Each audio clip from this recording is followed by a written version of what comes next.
High everyone, welcome to our YouTube channel. जर तुम्हाला हे व्हिडिओ आवडत असतील तर 100% लाईक करत चला, प्रोत्साहन मिळतं.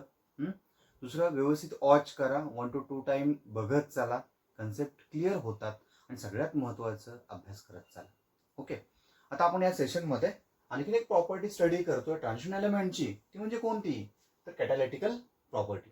आता या कॅटॅलिटिकल प्रॉपर्टीमध्ये one of the important property regarding to the transition element. Transition एलिमेंटच्या सगळ्या प्रॉपर्टीमध्ये ही एक सगळ्यात महत्त्वाची प्रॉपर्टी आहे. कुठली? Catalytical property. Generally transition elements and their compounds acts as good catalyst. काय म्हणलं मी? Transition element and their compound acts as good catalyst. आता सगळ्यात महत्त्वाचं, आपण कॅटलिस्ट म्हणतो कुणाला? कॅटलिस्ट कुणाला म्हणायचं? कॅटलिस्ट हा असा प्राणी आहे, सॉरी बायोलॉजीमध्ये गेलो आपण, प्राणी म्हणून म्हणता येत नाही आपला. हा एक असा सबस्टन्स आहे की जो त्याच्या फक्त असण्यामुळं रिॲक्शनचा रेट वाढतो. त्याच्यामुळं असण्यामुळं काय होतं? रिॲक्शनचा रेट वाढतो. जसे आपले मित्र असतात, त्यांच्या असण्यामुळं उगाच आपल्याला उत्साह येतो. तसंच हे जे कॅटॅलिस्ट असतात ते कॅटॅलिस्टमुळं रिॲक्शनचा रेट वाढतो. रिॲक्शनचा काय होतो? रेट वाढतो. आणि हे कुठलाही भाग न घेता रिॲक्शन पूर्ण करतात. म्हणून मी सांगतो की दे are acts as good catalyst. They acts as heterogeneous and homogeneous catalyst. ते होमोजिनियस कॅटॅलिस्ट म्हणून पण ऍक्ट होतात आणि हेट्रोजिनियस कॅटॅलिस्ट म्हणून पण ऍक्ट होतात. आता यांची कॅटॅलिस्ट होण्यासाठी मेन ॲबिलिटी काय आहे? जनरली ते ऑक्सिडेशन अँड रिडक्शन रिॲक्शन घडवून आणतात. म्हणजे आपल्याला माहिती आहे की या ट्रान्झिशन एलिमेंटचं ऑक्सिडेशन होतं, म्हणजेच काय? त्यांचा ऑक्सिडेशन नंबर वाढतो आणि त्यांचा ऑक्सिडेशन नंबर कमी झाला की त्यांचं काय होतं? रिडक्शन. ऑक्सिडेशन कधी म्हणतो आपण? जर एखादा एलिमेंट इलेक्ट्रॉन लूज करत असेल त्याला आपण म्हणतो ऑक्सिडेशन, आणि जर तो इलेक्ट्रॉन गेन करत असेल तर रिडक्शन. म्हणजे ह्यांची एक ॲबिलिटी आहे to participate in different oxidation reduction step. ते ऑक्सिडेशन रिडक्शन स्टेपमध्ये भाग घेतात. ऑक्सिडेशन रिडक्शन स्टेपमध्ये भाग घेतात. फॉर एक्झाम्पल, समजा मी इथं घेतलं हा आयर्न. कोण आहे हा? आयर्न. समजा आपण आयर्न घेतला +2 मध्ये, तर हा आयर्न +3 मध्ये पण जाऊ शकतो, किंवा हा आयर्न Fe0 मध्ये पण जाऊ शकतो. आता इथे झालं ऑक्सिडेशन, इथं काय झालं? याचं रिडक्शन. म्हणजे variety of this transition element participate different oxidation reduction steps, म्हणून they are acts as catalyst. आता हे कॅटलिस्ट ऍक्ट होण्यामागे आणखी एक रिझन कुठला आहे? तर समजा ते होमोजिनियस कॅटलिस्ट म्हणून ऍक्ट होत असतील. आपण मेन काय सांगितलं? They having ability to participate in different oxidation reduction step.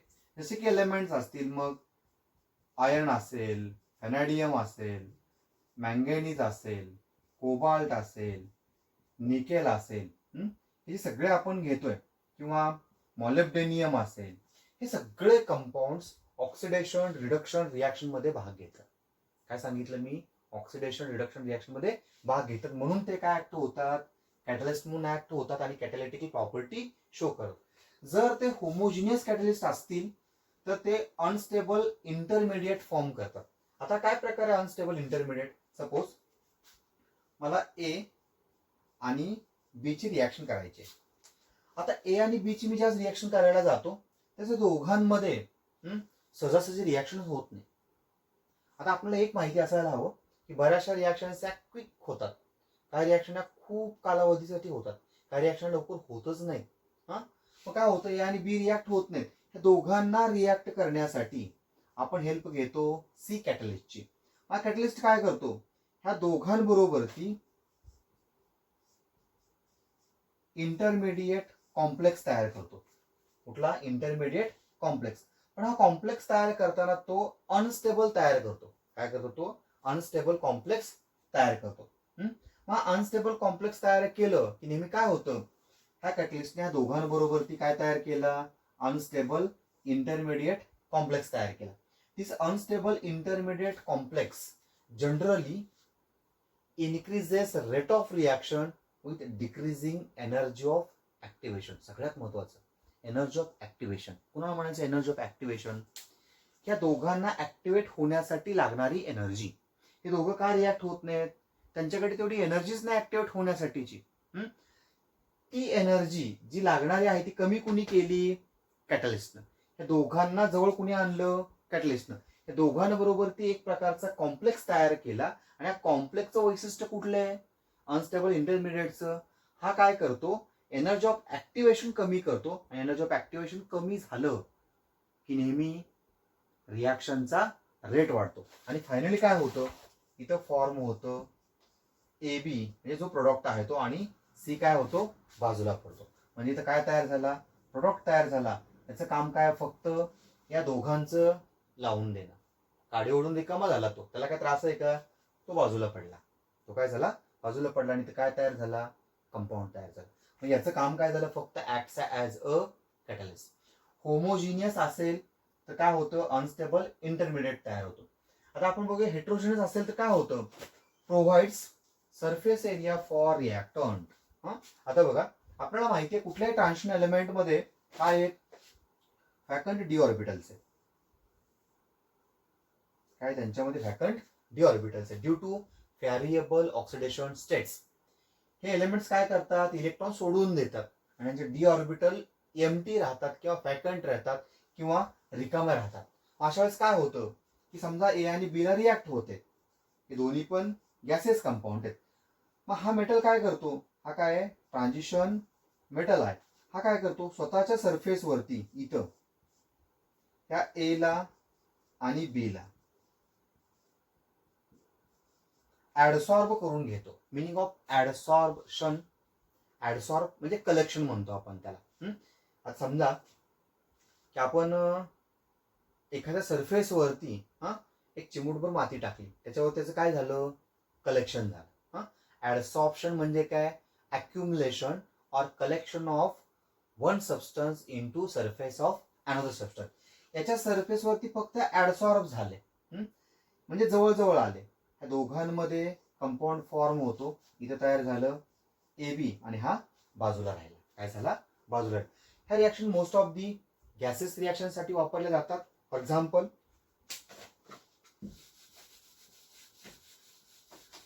इथे आपण रिॲक्शन केली. H2 हा गॅस आहे, Cl2 हा पण गॅस आहे आणि ते बाहेर पडतं ट्वाइस HCl. आता या ठिकाणी कॅटलिस्ट आपल्याला काय वापरावा लागतो? कुठला तरी एखादा मेटल. किंवा आपण रिॲक्शन घेतली आणखी कुठली? H2 प्लस N2 घेतली. इथं तयार होतो अमोनिया. इथं FeMO कॅटलिस्ट वापरला जातो, आयर्न आणि मॉलिब्डेनियम. आता हे सगळे गॅसियस कंपाऊंड्स आहेत. कुठले कंपाऊंड्स आहेत? गॅसियस. मग आपल्याला माहिती आहे, हा एक मी व्हेसल घेतला, याच्यामध्ये गॅसियस कंपाऊंड टाकले, असे टाकले. आता गॅसियस कंपाऊंड यांची एक ॲबिलिटी काय आहे? ते रॅन्डमली मूव्ह, ते कायम फिरत असतात, कधी पण एका ठिकाणी नसतात गॅसियस. आणि यांचं आपल्याला रिॲक्शन घडवून आणणं खूप डिफिकल्ट आहे. हा पण गॅस आहे, हा पण गॅस आहे. सापडेल का असा तो? नाही सापडला. मग काय केलं आपण? याच्यामध्ये फाईनली डिवायडेड काय घेतलं आपण? Fe आणि MO. म्हणजे आपण थोडक्यात काय, ह्या ट्रान्झिशन एलिमेंटचा, ट्रान्झिशन मेटलचा या ठिकाणी फाईनली डिवायडेड पार्टिकल्स म्हणजे त्यांचा खिस घेतला. कोणाचा खिस घेतला? मी खिस म्हणलंय, दुसरीकडे जाऊ नका. कोणाचा खिस घेतला? ट्रान्झिशन मेटलचा खिस घेतला, फाईनली डिवायडेड पार्टिकल्स केले. आता होतं काय, हा एक पार्टिकल्स मी झूम करून दाखवतो, हा मोठा केला. याच्यावरती काय आहेत? व्हॅकंट डी ऑर्बिटल्स आहेत. मग हा यांना काय करतो? हा H2 असेल, हा Cl2 असेल, ह्याच्या सरफेस वरती हा H2 Cl2 H2 Cl2 यांना ऍडसॉर्ब करतो, यांना गोळा करून घेतो. हे सगळे ह्याच्या सरफेस वरती जमा व्हायला लागतात आणि जमा झाले ह्या दोघांमध्ये रिॲक्शन होते आणि बाहेर पडतो HCl. काय बाहेर पडतो? HCl. म्हणजेच ह्यांचं काम काय झालं? फक्त रिॲक्शन घडवली, हे आहे असे रिअरेंज होतात. नवीन catalytical property we discussing, they form homogeneous and heterogeneous catalyst that acts as good catalyst due to ability to participate in different oxidation and reduction steps. In homogeneous catalyst, they form unstable intermediate, and heterogeneous catalysts, they provide surface area for